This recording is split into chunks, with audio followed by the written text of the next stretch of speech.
Good morning, Little Masters, and welcome to today's Tolkien Times. I'm the Man of the West, also from the Prancing Pony podcast, and thank you for joining me for folks' favorite Fandom Friday. Now, every Friday, I get the chance to visit with somebody from the wider world of the Tolkien fandom. Musicians and artists, writers, craftsmen, scholars, content creators, and a whole lot more. Today, I'm pleased to introduce you to a longtime friend of the Prancing Pony podcast, but also a friend of mine personally, a man I've shared a pint with at the White Horse Inn in Oxford. He's the founder of the German Tolkien Society. He's an independent Tolkien scholar and all-around great guy. Folks, please welcome to today's Tolkien Times, the Tolkienist, Marcel Aubron-Bülles. And I hope I didn't butcher the name. Nice to meet you, everyone. Well, things happen, but it's fine. I try. Good to see you. It's good to see you too, Marcel. Thank you so much for joining me.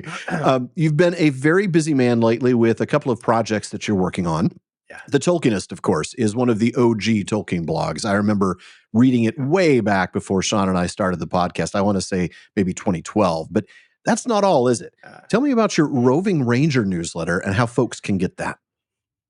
Well, that's a free bi-weekly newsletter that I'm doing, which is essentially bringing you the best things that happened in the last 2 weeks, Okay. but also looking out towards, things that are happening, events, exhibitions that happen in the future. So basically what I try to do is to give you every 2 weeks things that are really interesting and fascinating, and it's curated. So I go through thousands of posts and notes and stuff so that you get the best, on all things Tolkienian. Wow. And that's really easy. Just subscribe. It's a click and a button, and you can get it every 2 weeks. Okay, well, we'll make sure to get a link for that in the show notes and in the caption on YouTube. Is that related at all to the project that you're doing on Steady?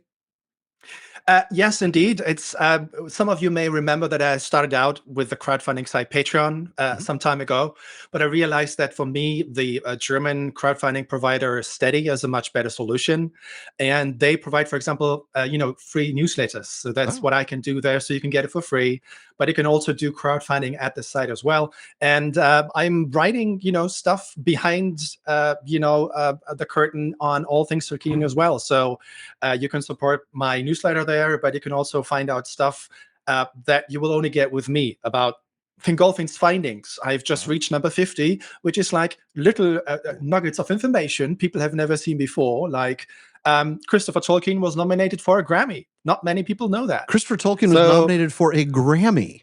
1977 for his reading of the Silmarillion. Oh. So that kind of stuff is what I'm promoting there. But I'm also giving you background information on what is happening with the Eagle and Child right now and all the pubs on Tolkien's connections in Oxford, on the Pinus nigra, his favorite tree. Yeah. All these kind of things will be there. And if people are kind enough to support me, I can write even more stuff. Good. You will have all the great stuff, free stuff with tolkienist.com, my blog. That's hundreds of posts. But Steady already has hundreds of posts as well. So it's on my way to maybe becoming a full-time writer on all things Tolkienian. Ooh. You never know. That would be great. I know that's something I've been trying to do as well with the podcasts and all of that. And I mean, it's I'm on Patreon as well, so I know your experience there. We don't have quite as many great options here in the States. I think you may be right for our friends in Europe. I know John Garth is on Steady as well, and you know why? Why? I convinced him to go there. Of course you did. There you go.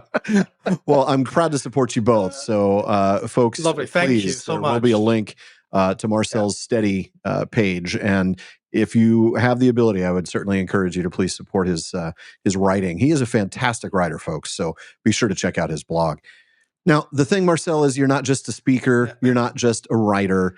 You're also an incredible organizer. You were the founding chairman of the German Tolkien Society, which has become one of, if not the largest Tolkien society outside English-speaking countries, if I'm not mistaken. The DTG. I think we are, yeah. Yeah, I mean, you've got a lot of members, and it's. I did some scouring last night, right? I looked up on some pages trying to get ideas of other countries and their Tolkien societies and things like that outside of the English-speaking countries. It's a little trickier for me because Google wants to assume that I'm looking for English sources. I don't know why, but it did seem like the DTG is the largest of those. And certainly, even if it isn't, it has developed a reputation for hosting really great events like Tolkien Tag. Now, tell us how and why you started the DTG And then give us all a reason why we should go to Tolkien Talk this year. Well, the thing is, I'm a little bit older, as some others have mentioned before. How is this possible, Marcel? It's L'Oreal. It's all L'Oreal. Okay. It's just product. It's Oil of Olway. Yeah, there you go.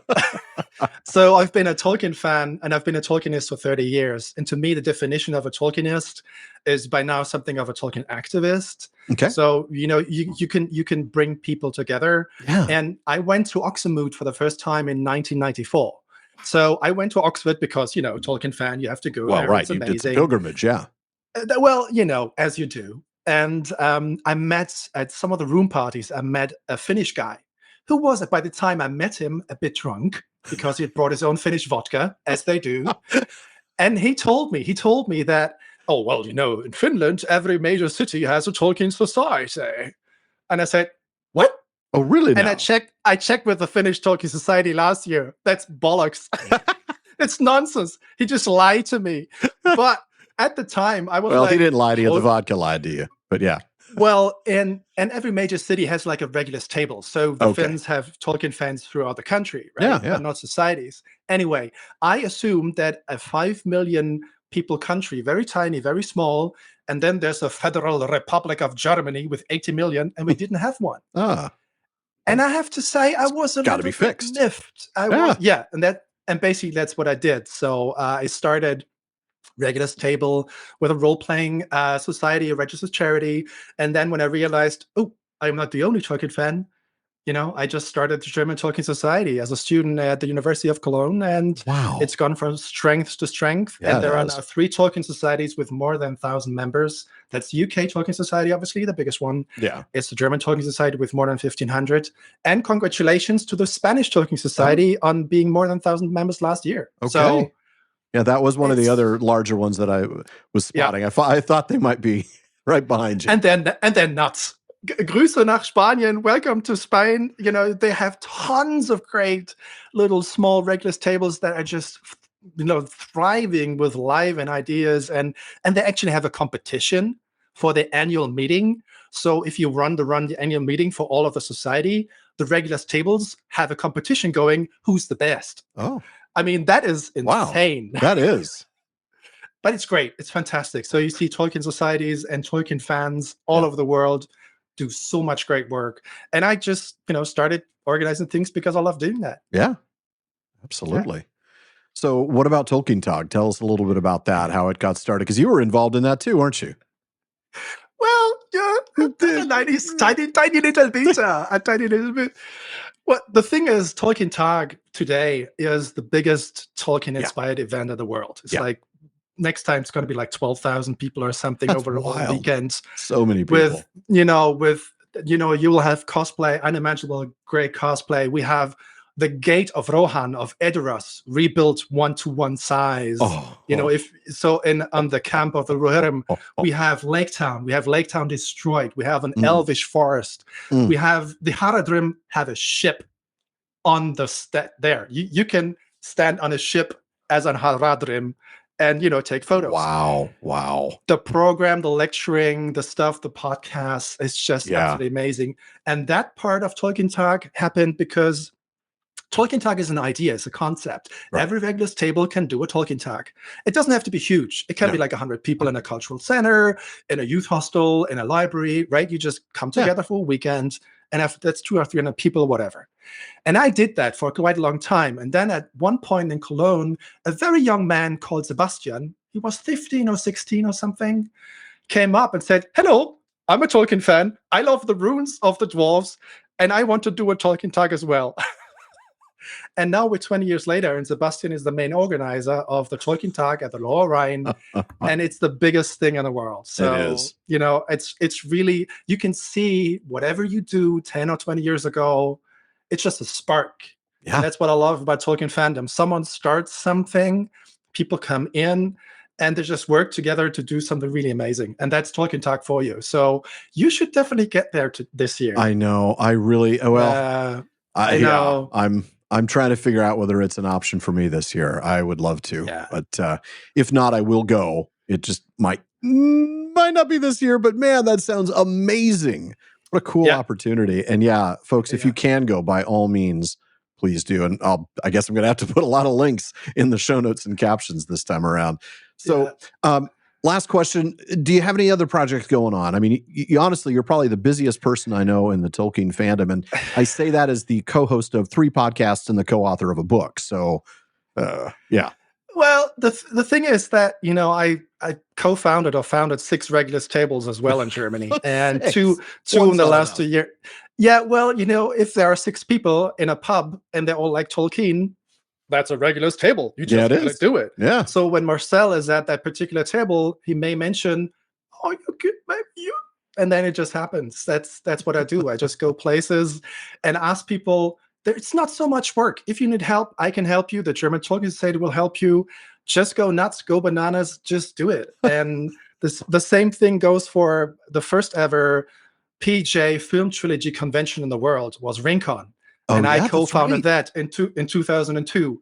It's today lived on as HobbitCon. It's MagicCon. So that happened as well. So it really is. A Spanish Tolkien fan just moved to Germany and Düsseldorf, and I'm going to make sure that she's going to be welcome at the Regulus tables in Düsseldorf and the Lower Rhine, or she can step on a direct train from Düsseldorf to Jena, where I live, and come to my Regulus tables, who are just now writing DuckTales songs to fit to the Lord of the Rings. Because of course you are. Wow. Wow. Yeah, it's just so much fun. And I have, I think, 25 drafts on the Tolkienist.com and another 12 for a steady on things I need to write. Okay. So there you go. Lots of things on the burner.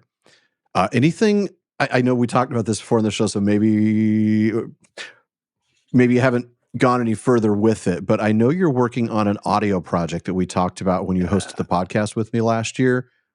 Yeah. Any news on that? Any movement on that front? The thing is, I'm going to do Asleep in Arda, which is... That's the name of it now. Okay, because when we talked, I don't think it had a name yet.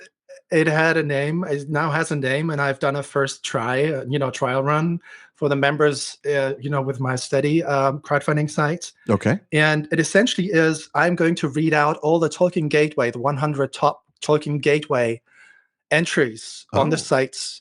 Okay. Because some people at the PPP mentioned last year that they actually quite liked my voice. They did. They enjoyed your readings, especially on Tolkien Reading Day. Yeah. So if I can simply sit down and do a couple of readings, the people at Tolkien Gateway have already said yes, they would love to see this come to life. Yeah. They would also be so kind as to correct my pronunciations, which I'm most certainly going to butcher at one or two times, but it's a good thing about audio. You can re-record it, right? If there's anything wrong, because they want to have the quality reading, a correct reading. Yes. And that is definitely something that I want to go forward with this. And how helpful that will be for people who are maybe struggling with the pronunciations. Yeah. I don't know of any audiobook narrators who might have struggled with the names of mountains or of people. Something starting with T. I'm not quite sure. But hey, you know what? I'm not one to talk, right? I mean, first season of the Prancing Pony podcast, I kept going with that Aztec pronunciation, Taniquetl, thanks to Martin Shaw, I think. But no, Taniquetil. Well, the truth is, I ended up just starting to call it Oyalose and just gave up on the T word altogether. There's always a solution to any challenge. There's always a workaround. Well, Marcel, thank you for joining me here on today's Tolkien Times. It really was a pleasure to have you. Thanks very much for inviting me. I'm looking forward to the next editions, and I'm a constant listener, so keep going. It's good work. Great. Also, by the way, folks, looking forward to having Marcel join me on the Tolkien Society's Tolkien Reading Day event. He's going to be one of our guest readers representing the Prancing Pony podcast that day, so be sure to tune in to that. Yeah. But for now, that is it for today's Fandom Friday. Please come back next week for another Fandom Friday to meet another of your fellow Tolkien fans and maybe even learn what niches of the community you might be interested in exploring. And if you're interested in joining me here for a future Fandom Friday, let me know by emailing barliman@theprancingponypodcast.com. Please visit patreon.com/Tolkien Times to learn how you can support the show, get an ad-free feed, a monthly hangout with me, a bonus weekly episode, and a whole lot more. And join me again tomorrow on today's Tolkien Times as we wrap up this week with Silmarillion Saturday. Now, if you're watching this on YouTube, you know the drill. Like, subscribe, turn on notifications. Please follow or subscribe on your podcast apps. And everybody, please follow @Tolkien Times on all your social media. Finally, as Faramir says, go with the goodwill of all good men.